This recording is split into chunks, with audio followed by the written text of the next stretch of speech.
Saudações leitores, aqui é a Mila do De Livro em Livro, seja muito bem-vindo a mais um vídeo aqui do canal. Hoje eu vou contar pra vocês todas as leituras que eu fiz no mês de outubro.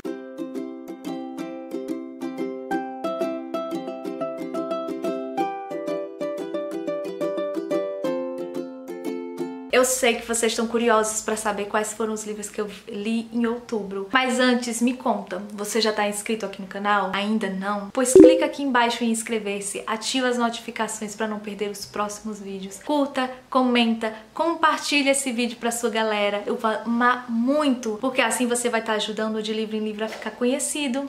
Aí você vai chamar outras pessoas para fazerem parte dessa família e isso é muito importante para mim. Eu tô contando com vocês para isso, porque a gente não consegue fazer nada sozinho, né? Me acompanha também nas redes sociais que está aparecendo aqui na tela, que estão aparecendo aqui na tela. E também, gente, por favor, quando vocês forem fazer alguma compra na Amazon, utilizem o meu link que tá aqui na descrição desse vídeo. Esse link ajuda o canal, porque quando você compra utilizando esses links, eu ganho uma pequena comissão e isso ajuda a manter o canal, né? É isso, gente, já salva esses links no seu navegador, favorita aí, pra você nunca esquecer de mim. Ou então compra utilizando, né, o link do seu booktuber, do seu influenciador literário favorito, porque isso ajuda bastante. Então vamos lá, eu vou falar por ordem de leitura, tá? E eu quero dizer que no mês de outubro eu fiz um projetinho com os meus alunos de livros de leitura. Então eu li muitos livros infantis. Então aqui vai ter uma penca de indicação de livros infantis. Então se você gosta de livros infantis, se você quer ideias, dicas de livros infantis, esse vídeo vai estar cheio dessas dicas, tá? Eu vou tentar separar aqui os livros infantis pra eu já ir falando pra vocês quais foram, tá bom? E aí depois eu falo por ordem os outros demais livros que eu li que não são infantis. O primeiro livro infantil que eu li foi As Capivaras. As Capivaras é um livro muito interessante, porque ele tem pouquíssimas páginas, mas ele vai falar um pouquinho sobre a importância da gente preservar a natureza, mas também sobre a amizade, sobre não ter preconceito com outras pessoas, sempre acolher as pessoas diferentes.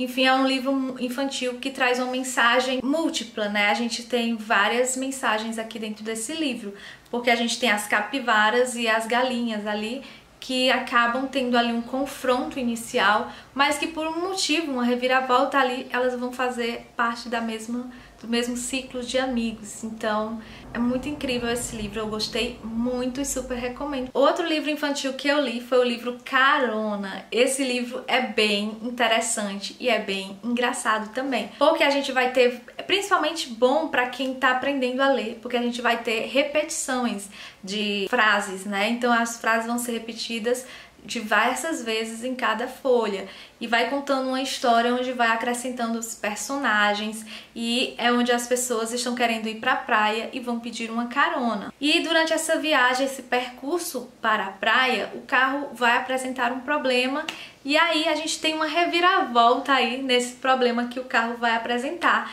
E também por conta da quantidade de passageiros que esse carro tem. Achei muito interessante a questão de que a gente tem a solidariedade, a gente também tem pessoas suspeitas, a gente tem um suspense aí, a gente tem personagens, tem uma interseccionalidade também com outras histórias de contos de fadas, enfim, e deixa aí uma série de reflexões bem interessantes também. O outro livro infantil que eu li foi Quem Soltou o Pum. O Pum, gente, não é um pum, é o Pum. O Pum é um cachorro, né? E é muito engraçado porque quando a gente fala esse título para as crianças, eles acabam colocando o artigo indefinido, que é um. E aí eles acabam acreditando que é soltar um pum, né, de flatulência. E aí as crianças ficavam muito contentes, muito felizes para conhecer essa história. E aí a gente já tem essa reviravolta desde o começo do livro, porque a gente vai descobrir que o pum não é um pum, é o pum, né? Mas durante toda a leitura desse livro a gente tem um trocadilho ali entre pum e o pum, né? É bem interessante, é bem divertido, as crianças adoram, é uma super indicação aí pra quem tem criança, pra quem quer dar um livro pra criança, então fica aí essa indicação pra vocês. Outro livro infantil que eu li foi A Janta da Anta, gente. A Janta da Anta é um livro que eu gostei e me surpreendeu muito a questão de que a gente tem uma diversidade de fauna, sabe? Porque a anta, ela tá preparando uma janta e enquanto ela prepara essa janta, que era para ser apenas uma janta familiar, acabam aparecendo outros animais da nossa fauna, né? E aí as crianças vão se deparar com esses outros animais e aí vão ver o que? A amizade, o compromisso, sabe? A união dos animais. Que mesmo animais sendo diferentes, a anta sendo diferente do macaco, sendo diferente do tucano, sendo diferente da cobra, todos eles vão se unir para o quê? Para celebrar uma festa, porque a Janta da Anta se tornou uma verdadeira festa com vários convidados, que não foram convidados, que só foram aparecendo ali. Então é uma leitura muito engraçada, vai falar muito sobre a nossa fauna, vai falar muito sobre essa questão de sempre cabe mais um, sabe? Coração de mãe sempre cabe mais um. E falar também sobre a questão de que os animais, eles estão ali precisando de ajuda, que a gente tem que proteger os nossos animais, né? Para que a gente não sofra as consequências de um mundo, de um universo, de um mundo sem animais, que isso não existe, que todos os animais estão ali por algum motivo. Os animais, eles servem para nossa cadeia alimentar, para nossa vida, né? Então é muito bonita essa mensagem que o livro passa, então fica aqui a dica também, que ele é muito divertido e tem sim uma reviravolta aí, um acontecimento durante o jantar, que é bem divertido, bem engraçado também. O próximo livro infantil que eu li dentro desse projeto que eu fiz com as crianças foi Bem-vindo ao Lar Castor. Esse livro foi outro que eu dei 5 estrelas porque ele é sensacional. O Castor, ele decide viajar, conhecer o mundo, porque ele queria explorar, ele via que o mundo era mais do que a tocazinha dele, mais do que o que ele conhecia. Então ele queria explorar, mas quando ele foi conhecer o mundo, ele descobriu o quê? Que ele sentiu falta de casa, ele sentiu falta da família, ele sentiu falta da rotina dele. Então ele mostra o que? Ele querendo voltar para casa, mas ele não sabe, está perdido, ele não sabe como voltar. Então ele vai conseguir uma ajuda para poder voltar para casa e durante essa jornada de volta para casa, ele vai passando por várias outras aventuras, por assim dizer. Ele vai conhecendo outras famílias que vivem juntas, outros seres, outros animais que vivem juntos. E ele vai tendo essa visão de que o mundo é muito maior do que o que ele conseguia ver e que há diversas pessoas diferentes, vários animais diferentes, tem espaço para todo mundo. E quando ele finalmente chega em casa, depois dessa jornada de uma viagem, parando por vários lugares, conhecendo vários outros animais, ele vai descobrir que não há lugar melhor do que a própria casa, do que o seu próprio lar, do que estar ali com a sua família e com seus conhecidos. Então fica uma mensagem muito, muito bacana. E sem contar que o livro ele tem umas ilustrações muito lindas, o livro é muito bonito mesmo, gente, de verdade. O próximo livro infantil que eu li para esse projeto foi Cabelo Doido. E esse livro é muito doido, gente. Eu não gostei tanto desse livro, eu confesso pra vocês, apesar de ele trazer mensagens muito bacanas sobre a questão de a gente aceitar o cabelo do outro, porque tinha uma personagem que queria pentear o cabelo do outro e ele não queria. Você aceitar isso, mas também traz uma mensagem de que dentro do cabelo da pessoa você tinha uma viagem, era loucura. Porque dentro do cabelo dessa criatura, que tinha um cabelo enorme, emaranhado e tudo, tinha caçadores, tinha tigres, tinha pessoas, tinha muita coisa dentro desse cabelo dele. Então ele não queria pentear o cabelo para não perder todas essas identidades, todas essas histórias que tinha esse cabelo. Então tem essa mensagem, mas é uma história muito louca. Eu acho que aí quem vai entender melhor é umas criancinhas maiores, apesar de ele ser um livro bem infantil, é só algumas frasezinhas. Mas nem todas as minhas crianças gostaram do livro, porque eu acho que fica aquele muito subjetivo, muito confuso para a criança entender aquilo ali. Então eu tive que conversar muito, conversar com eles e tentar explicar uma visão, uma forma de ver, mas que eles poderiam ver de outras formas. E foi assim que foi acontecendo uma discussão bem bacana, que eles começaram a falar outras formas de interpretar o livro e foi bem legal também essa experiência. Para finalizar essa vibe de infantil, mas já pegando pra parte do juvenil, porque alguns dos meus alunos também são mais juvenis, né? Estão ali com seus 12 anos, por aí assim.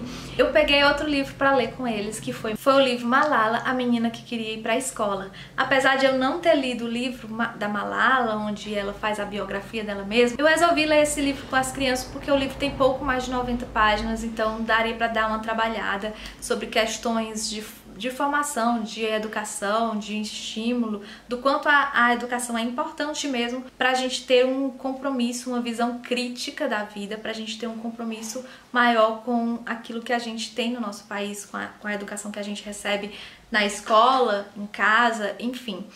Então eu gostei muito de ler esse livro. Foi uma experiência muito boa, mas é um livro que ele não chega a emocionar muito, porque essa história é contada pela, esqueci o nome, Adriana Carranca, né? E aí essa história, ela vai contar muito a questão da viagem que ela fez pro Vale Swat e mostrar o lugar, vai falar um pouco mais, uma visão mais jornalística, de entrevista com pessoas que participaram do atentado contra Malala, de visitar os locais que Malala morou, pelas ruas que ela passou, o lugar onde sofreu o atentado, a escola que ela estudou, enfim, também vai nos colocar dentro da cultura ali, talibãs, o que aconteceu realmente ali no Vale Swat. E é bem interessante, foi bem produtiva essa leitura também, e eu gostei demais mesmo. Passando por essa parte do projeto que eu fiz com as minhas crianças, esses projetos, né? Agora vamos falar sobre livros que eu li para projetos aqui do canal, para leituras de parcerias, leituras pessoais, enfim. E é agora, né, gente? Vou pegar aqui o primeiro livro que eu li no mês, que foi um livro que eu já tinha começado a ler em setembro, mas que ficou faltando só um pouquinho para eu ler em outubro, que foi Claraboia, do José Saramago. Essa edição publicada pela Companhia das Letras, e a edição nova de Claraboia, a minha tá bem baqueadinha, porque ela sofreu muito, muito mesmo. Acabei molhando a minha edição e aí ficou um pouquinho estranha, né? Mas assim, deu pra ler de boa. Esse livro aqui, inclusive, já tem resenha aqui no canal. Eu vou deixar aqui nos cards pra vocês conferirem, porque eu não vou me estender muito nesse livro. Mas eu quero dizer que, apesar de eu ter gostado muito da leitura, foi uma leitura mais arrastada, foi uma leitura mais difícil, mais lenta, porque ele traz vários núcleos familiares e a gente acaba se perdendo um pouquinho. Vai ter núcleos familiares que a gente vai gostar mais do que outros, e a gente vai acompanhar basicamente seis apartamentos.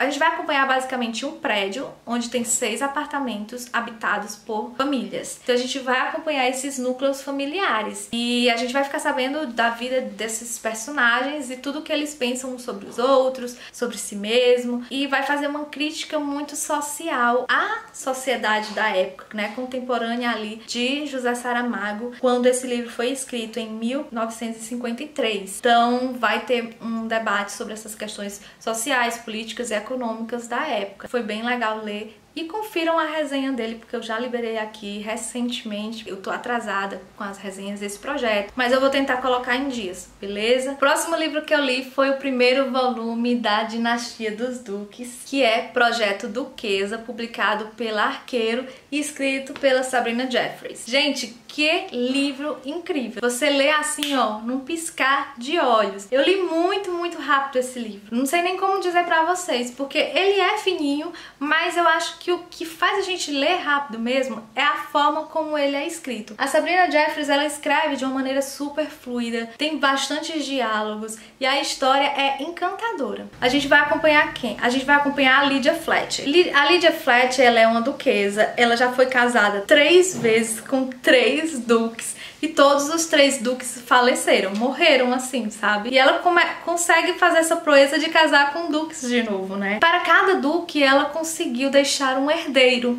Inclusive, um dos duques, né, ela conseguiu deixar 2, que foi gêmeos, só que são gêmeos diferentes, um é uma menina e um outro é um menino. Então é muito interessante essa história, porque a gente vai acompanhar essa dinastia de duques aí. A gente, nesse primeiro volume, o casal aqui vai ser o Grey Court, né, o Grey, e a Beatrice Wolf, né, que é a Beatriz, a Bea. Mas enfim, esses dois, eles vão se conhecer justamente por conta do velório do Duque, né? Que aí todos os outros irmãos, né, todos os filhos da Lídia vão estar ali reunidos para esse velório. E a Bia, ela é sobrinha da Lídia, né? Só que o Gray Kurt, né, que é o Gray, nosso protagonista aqui, não sabia desse parentesco, porque de certa forma ele se isolou da família por algumas questões que a gente vai descobrir durante a narrativa. E é bem interessante porque ele vai se apaixonar pela Bea de uma forma quase que à primeira vista, porque ele pensa que a Bea é uma criada da casa e acaba confundindo ela ali, e ela vai toda rebelde, toda, né, sabendo de tudo e acaba respondendo, sendo mal criada pra ele, e isso chama muito a atenção dele, porque o Duque, né, ele nunca foi maltratado, ele é considerado um libertino, um homem robusto, um homem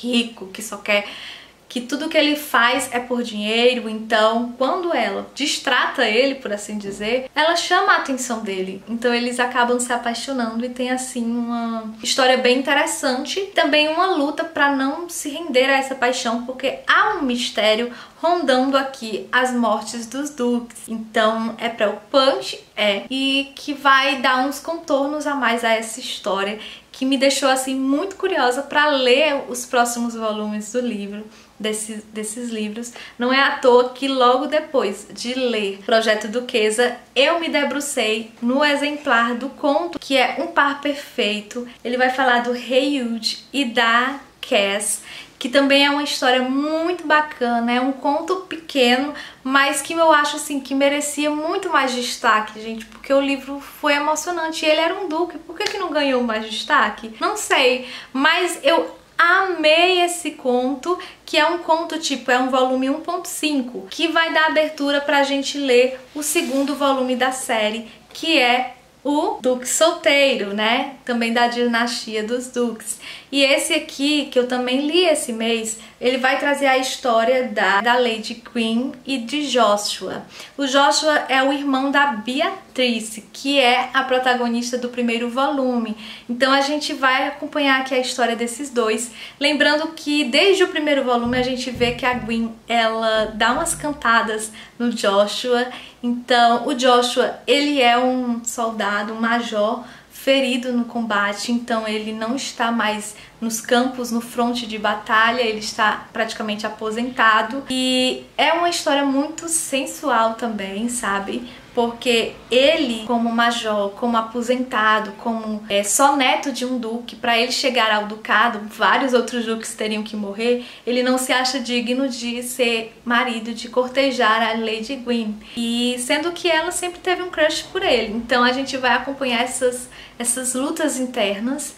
E é muito, muito divertido. Principalmente porque a Gwen não é nenhuma lady convencional, sabe? Ela esconde vários segredos e é por isso que ela vai ser um pouco ali chantageada pelo grande vilão dessa série, que é o Mallet. Até agora, né, ele tá sendo o grande vilão. Então eu fiquei muito curiosa por esse livro. Amei demais essa leitura. Esse ainda é um livro menor que o outro. Dá pra ler em um único dia, gente. Devorei o livro demais, amei. Ainda em outubro eu li o livro A Prisioneira do Tempo, da Kate Morton, publicado pela editora Arqueiro. Só deu Arqueiro praticamente nesse mês, né, gente? Assim, de livros mais adultos. Mas é isso. Esse livro se tornou um dos meus favoritos, sério, gente. Esse livro, ele vai trazer a história de várias gerações. São histórias que acontecem separadas. Digo que a personagem principal aqui é um fantasma e que o laço dos personagens, de todos os personagens dessa história, é a casa, é uma mansão, a mansão Beechwood. E é uma história que, gente, vai emocionar a gente, porque traz uma história de amor, traz uma história de artistas, traz uma história de superação, traz histórias em que tem muitas reflexões. É um livro que me emocionou muito. Eu ainda tô assim processando essa história. Ainda nem escrevi resenha para esse livro no blog, porque ele é muito complexo. Eu não sei nem como começar a contar, não sei nem qual história desse livro é a minha favorita, porque tem histórias que se passam no passado, muito passado, histórias que se passam num passado intermediário, histórias que se passam no presente, né, em 2017, se eu não me engano. Mas enfim, são várias histórias que se conectam de uma forma magnífica. Eu amei esse livro. Depois temos aí um livro que eu abandonei, gente. eu não consegui realmente ler esse livro até o final. E eu estava cheia de expectativas. E eu tô falando de O Dia em que Selma Sonhou com o Okapi, da Mariana Leque. Esse livro foi publicado pela editora Planeta e traz uma história bem interessante, só que, gente, eu só li até aqui, ó. Eu não consegui avançar na leitura, eu simplesmente acho que eu não tava na vibe pra esse livro agora. Ele é um livro muito filosófico, ele fala muito sobre questões de vida e morte, o que você faz no seu presente que pode influenciar o seu futuro. Então, é um livro bastante filosófico mesmo, eu não tava nessa vibe. Acabei que, apesar de estar gostando, não estava me conectando. A história é contada por uma criança, isso é muito fofo, porque a gente tem uma visão bem mais infantil, bem mais bonitinha da vida, mas eu não consegui me apegar, então eu resolvi abandonar esse livro temporariamente. Por que eu digo temporariamente? Porque pode ser que eu volte pra ele no momento que eu achar que eu estou nessa vibe, mas também pode ser que eu não volte pra ele. Eu não vou me pressionar, gente, mas eu sei que nessa minha primeira tentativa eu me frustrei, porque eu não gostei muito assim, não tava na vibe pra essas leituras filosóficas. Então, além de ser muito mais filosófico, é muito mais leitura do que diálogo, isso acaba tornando a leitura menos fluida ainda. E agora só falta mais 2 livros pra eu falar pra vocês. Um deles é que eu li, finalmente, o volume 4 de Restopper, da Alice Oseman.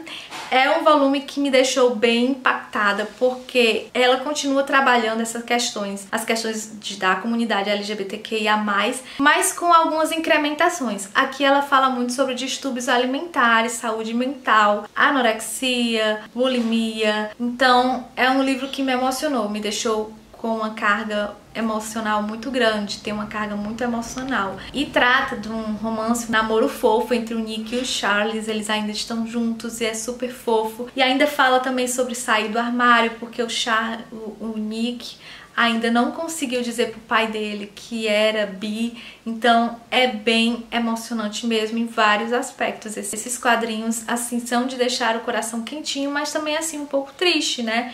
Porque trata de temas muito pesados, mas de uma forma mais leve, mas que serve como um alerta para a sociedade de que saúde mental é coisa séria, sim. E por último, a minha última leitura do mês de outubro foi Enquanto Eu Não Te Encontro, do Pedro Ruas, publicado pela editora Seguinte. Esse também é um livro que vai contemplar ali temas da comunidade LGBTQIA+. Tem um romance super fofo, vai acontecer no Rio Grande do Norte, em Natal. É um livro bem nordestino, tem um linguajar bem nordestino, e é muito fofo você se identificar ali com o que está sendo contado aqui na história. Eu já conheço Natal, já fui pra lá, então eu consegui perceber, visualizar ainda mais, sentir ainda mais esse livro. Mas eu tenho que dizer que há algumas problemáticas nesse livro que eu não gostei tanto. Uma é em questão da estrutura da narrativa, é mais estrutural mesmo. Questão de que eu não gosto quando livros vêm escritos dentro de um livro, tipo, com vários M's, com vários H's, OI escrito OI, cheio de I's. Eu não gosto quando um livro, né, que é para trazer uma norma culta, uma norma padrão do nosso português, fere o nosso idioma desse jeito. Eu acho que temos aí pontuações, temos aí metáforas, temos aí onomatopeias, enfim, que podem servir muito bem para esse feito na literatura, ao invés de ficar repetindo letras ou, sabe, trazer essas marcas da oralidade tão fortes dentro do livro. Me deixa um pouco incomodada. Outro ponto que me deixou incomodada nesse livro é que a gente vai acompanhar o Lucas, e o Lucas, logo nas primeiras páginas, ele vai conhecer o Pierre e vai se desencontrar dele. E por conta desse desencontro, o Lucas, ele acaba entrando em depressão, gente. Ele começa a tratar mal os amigos, ele começa a se afastar, se distanciar dos amigos, ele deixa de viver por conta disso. Eu achei que essa mensagem não é tão ideal assim, não é tão legal assim. Mas tirando esses 2 contrapontos aqui, eu achei um livro muito sério, muito bacana, muito que contempla a comunidade, né? Apesar de que eu achei que eles esqueceram dos heterossexuais aqui também, né? Eu acho que eles falaram muito da comunidade LGBTQIA+, e esqueceu que existem pessoas heterossexuais. E é tipo, ele faz essa reparação, mas também acaba excluindo, né, a outra parte das pessoas. Então não há uma representatividade, mas acaba deixando outras pessoas não representadas aqui, sabe? Tem tudo isso e assim, pode ser visto como um lado positivo, pode ser visto como um lado negativo. Eu achei bem legal, gostei muito do livro, achei um livro ok, tirando esses dois pontos que eu citei que me incomodou um pouco, tá, gente? O resto desse não ter a representação dos heterossexuais aqui, eu até que relevei, podia ser uma reparação social mesmo que o autor fez de propósito para que abordasse apenas a comunidade LGBTQIA+. Então eu gostei muito, mas enfim. E então é isso, gente. Eu espero que vocês tenham gostado das minhas dicas, das minhas falas aqui. Eu espero que vocês tenham pegado muitas dicas de leitura. E a gente vai ficando por aqui. E até um próximo vídeo. Tchau, tchau!